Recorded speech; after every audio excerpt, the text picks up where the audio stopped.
All right, now to Cambridge. Sky Ranger flying over the aftermath of that devastating Easter Sunday fire. The flames you see right there burned through a century-old church and forced neighbors out of their homes.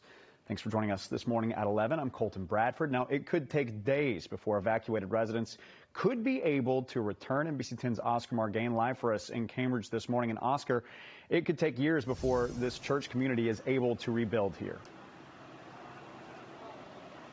Yeah, that's right. But, you know, that's down the road, Colton. First, the fire chief says that steeple on top of the church must come down, and only then will Broadway Street be reopened. Now, had the fire started just minutes earlier, we could have been telling a different story here. The church had just finished its evening service, so luckily nobody was inside at the time. What we're now wondering is how? How did this happen? It's just a horrible tragedy. It's heartbreaking. The Faith Lutheran Church in Cambridge, barely standing, its bare frame exposed through a hole in the roof. The 113-year-old building on Broadway met its fate on the evening of Easter Sunday when a fire broke out around 5:30, minutes after the end of the evening service. I know we put all the candles out, so I'm sure it's not candles. We don't know what was the cause.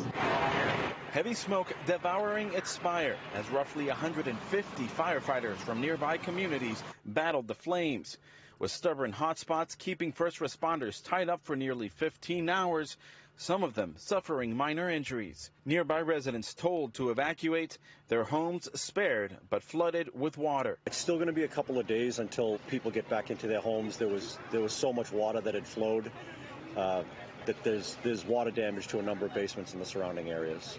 We had a long, connection to our past. Michael Nessler stared at the rubble. For him, the church was more than a place of worship.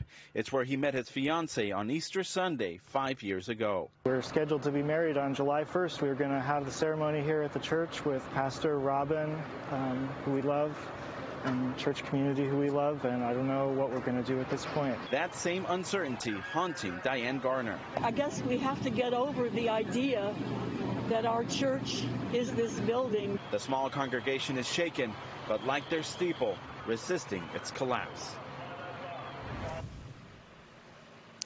Now, the pastor sent a letter to its church members late last night telling them that Wednesday and Sunday service will continue. They just need to find another place of worship.